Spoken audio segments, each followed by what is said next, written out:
इन आँखों से जो कुछ दिखाई देता है उससे ममत्व मिटा देने की, एक बाप को ही देखने की, उन्हें ही याद करने की, वृत्ति को शुद्ध बनाने के लिए छी शरीरों की तरफ ज़रा भी ध्यान नहीं देने की, बाप जो न्यारी और सत्य नॉलेज सुनाते हैं वो अच्छी तरह पढ़ने की, धारण करने की, उसे कभी भी मिस नहीं करने की, सुप्रीम शिक्षक परमपिता परमात्मा की हम आत्माओं के लिए आज की मुरली से शिक्षाएं। परमात्म नॉलेज हम आत्माओं को मन चित्त से शांत कर देती है। हम आत्माओं को शांति के सागर से शांति की शक्ति की समझ मिलती है, जिससे अद्भुत कार्य हो सकते हैं। सहज ही हम सब हर कार्य में सफलता प्राप्त कर सकते हैं। सिर्फ कहने और सुनने की बात नहीं है। वरदाता परमपिता परमात्मा कहते हैं, प्रयोग करके देखो, सहज और निश्चित ही सफलता मिलेगी। समझ देते हैं कि साइलेंस की शक्ति क्रोध अग्नि को शीतल कर देती है, व्यर्थ संकल्पों की हलचल को समाप्त कर देती है, कैसे भी पुराने संस्कारों को परिवर्तन कर देती है, अनेक प्रकार के मानसिक रोग सहित समाप्त कर देती है, तड़पती हुई आत्माओं को जीवदान दे सकती है, अनेक आत्माओं को शांति के सागर बाप से अनेक आत्माओं का शांति के सागर बाप से मिलन करा सकती है, अनेक जन्मों से भटकती हुई आत्माओं को ठिकाने की अनुभूति करा सकती है, महान पुण्य आत्मा धर्मात्मा बना सकती है, सेकंड में तीनों लोगों की सैर करा सकती है, कम मेहनत कम खर्च वाला मशीन बना सकती है, समय के खजाने में भी इकोनॉमी करा सकती है, कम समय में अधिक सफलता दिला सकती है, रेत में भी हरियाली कर सकती है, पहाड़ को राई बना सकती है। साइलेंस की शक्ति नए विश्व की स्थापना करती है। जब ये महान शक्ति संकल्प में, बोल में, कर्म में निरंतर आ जाती है तो ये मास्टर शांति देवा बना देती है। ऐसी अद्भुत साइलेंस की शक्ति को प्रयोग में लाने की समझ देते हैं कि साइलेंस की शक्ति के साधनों को प्रयोग में लाकर फिर सफलता प्राप्त करो। ज्ञान को, स्वमान को, वरदानों को, शक्तियों को यूज करो। एक समय था जब वाणी के द्वारा सेवा का समय था, लेकिन अब समय के परिवर्तन के प्रमाण शांति की शक्ति के साधन अर्थात शुभ संकल्प, शुभ भावना, शुभ कामना को प्रयोग में लाकर प्रयोगी आत्मा बनने का समय है।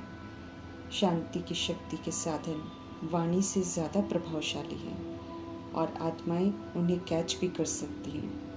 वो भाषा आत्मा को ज़्यादा समझ में आती है क्योंकि आत्मा का अपना स्वधर्म ही बड़ा शांत है। समझ देते हैं वरदाता परमपिता परमात्मा की जैसे वाणी के द्वारा आत्माओं में स्नेह के सहयोग की भावना उत्पन्न करते हैं, ऐसे ही शुभ भावना और स्नेह की भावना की स्थिति में स्थित होकर बिना कुछ बोले अन्य आत्माओं में श्रेष्ठ भावना उत्पन्न कर सकते हैं। अगर प्रयोग करके देखेंगे तो सफलता जरूर मिलेगी।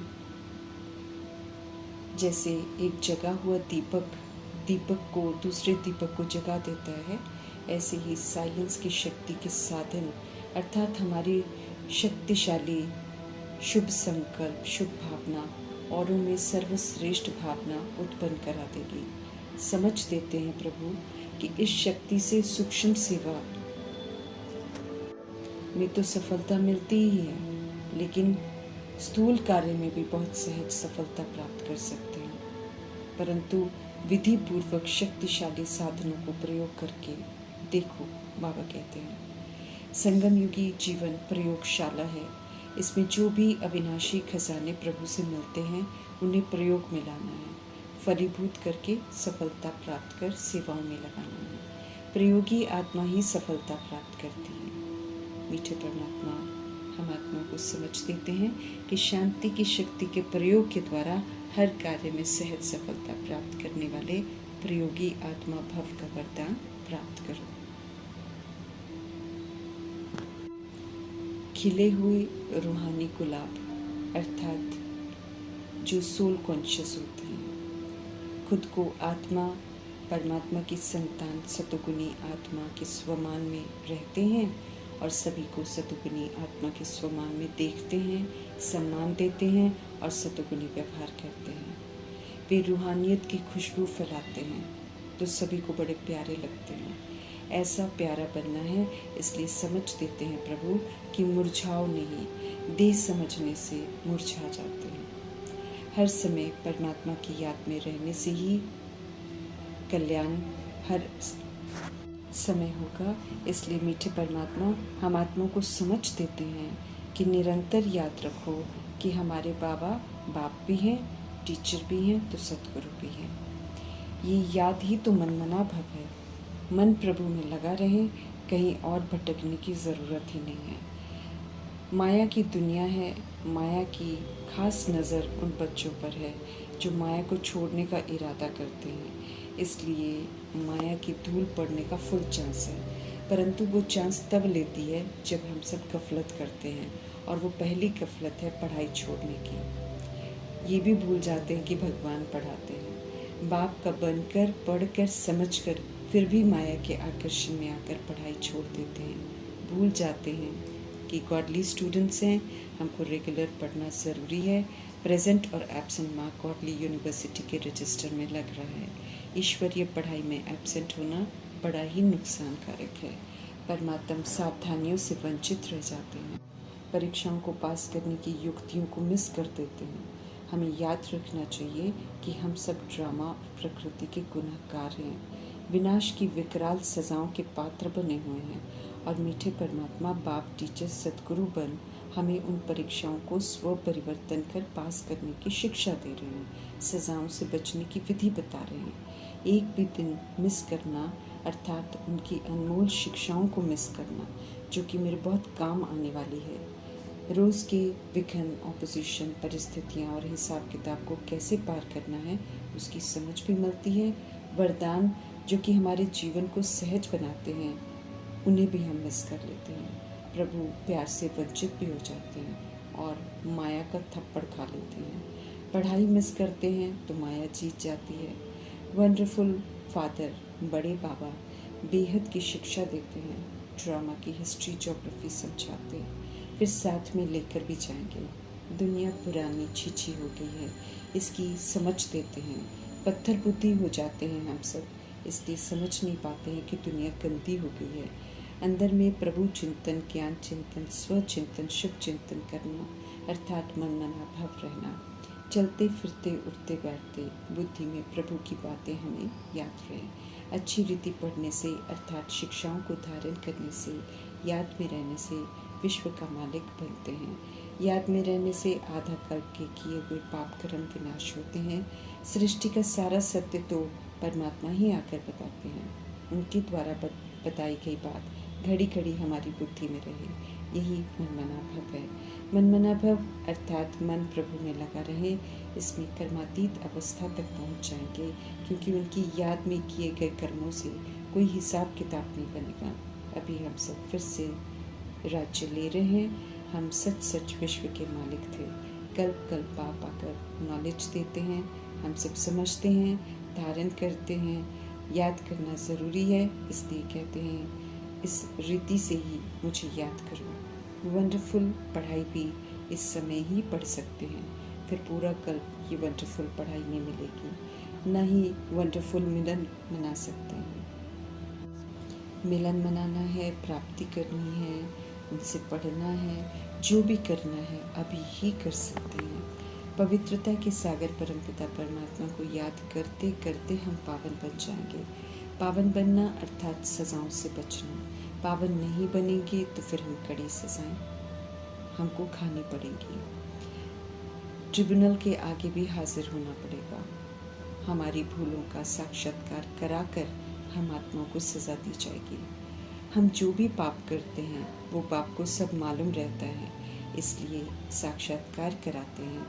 तो घड़ियाँ बड़ी वो कठिन होती हैं, समय बिताई नहीं बीतता है, एक एक सेकंड एक वर्ष जितना अनुभव होता है। ऐसा अनुभव होता है जैसे जन्म जन्मांतर से सजा खा रहे हैं। समझ देते हैं प्रभु कि पुरुषार्थ अच्छी रीति करो, बेदाग हीरा बनने के लिए याद की मेहनत करो। स्वधर्म के विपरीत जाकर हमको व्यवहार नहीं करना है, वो व्यवहार दुख देता है। हमें याद रखना है कि हम सब सुखदाता के बच्चे हैं, हमें सुख देना है। धारण की हुई पढ़ाई साथ चलनी है, न्यारी और सत्य परमात्मा नॉलेज हमें न्यारा और सच्चा बनाती है। वंडरफुल पढ़ाई हम आत्माओं के लिए है, पढ़कर हम सब वंडरफुल बनते हैं। पढ़ाई छोड़ने वालों को प्रभु जी कहते हैं मत छोड़ो पढ़ाई। पढ़ाई छोड़ना माना बाप को भूल जाना। सिनेमा माया का थप्पड़ है, कला काया समझ सब चट कर देती है, नर्कवासी बना देती है। समझ देते हैं कि सिनेमा वृत्तियों को खराब कर देती है, तो इसे कभी नहीं देखना है। देह को देख आकर्षित नहीं होना है, सब देह विकारी है, छीछी है, गंदी है। दुनिया ये सारी खत्म हो जानी है। जो कुछ देखना है, देखने में आता है, सब कब्र दाखिल होना है। फिर प्रभु पूछते हैं कि जो बातें वृत्ति को नीचे लाने वाली हैं, ऐसे चित्रों को क्यों देखते हो? समझ देते हैं जो कुछ दिखाई देता है उसे मत देखो, उनसे मत मिटा दो। शरीर भी पुराने गंदे छीछी हो गए हैं, उन्हें नहीं देखो। हम आत्माओं को शरीर में रहते हुए शुद्ध बनना है, लेकिन हमें शरीरों से आकर्षित नहीं होना है। एक बाप को याद करना है। मंजिल बहुत ही ऊंची है, विश्व का मालिक बनने की बात है। माया से प्रभावित बिल्कुल नहीं होना है। पवित्र रहकर हमें बाबा से राजाई लेनी है। टाइम वेस्ट बिल्कुल नहीं करना है। भक्ति के भूलों को दोहराना नहीं है। बेसमझ पत्थर बुद्धि बिल्कुल नहीं बनना है। श्रीमत पर चलकर पारस बुद्धि बनना है। स्थापना में सच्चे दिल से मददगार बनना है। खुदाई खिदमतगार खुशी खुशी बनना है। बाप का परिचय देना है सभी को। बेहद के खेल की वंडरफुल बातें सभी को सुनानी है और बेहद की बादशाही भी लेनी है। नर्क से बुद्धि का योग हटाकर स्वर्ग की तरफ मुख करना है। प्रभु की याद में रहना है तो अंत में भी याद रहेगी और अच्छी गति हो जाएगी। प्रभु द्वारा सुनाई जा रही अच्छी अच्छी बातों का सिमरन कर संगम युग के समय को सफल करना है। हमें सदा खुश रहना है और प्रभु के संग की खुशियाँ सभी के साथ ज़रूर बांटनी है। बेहद के रूहानी पिता सुप्रीम रूह का उनकी रूहानी पालना के लिए धन्यवाद करते हुए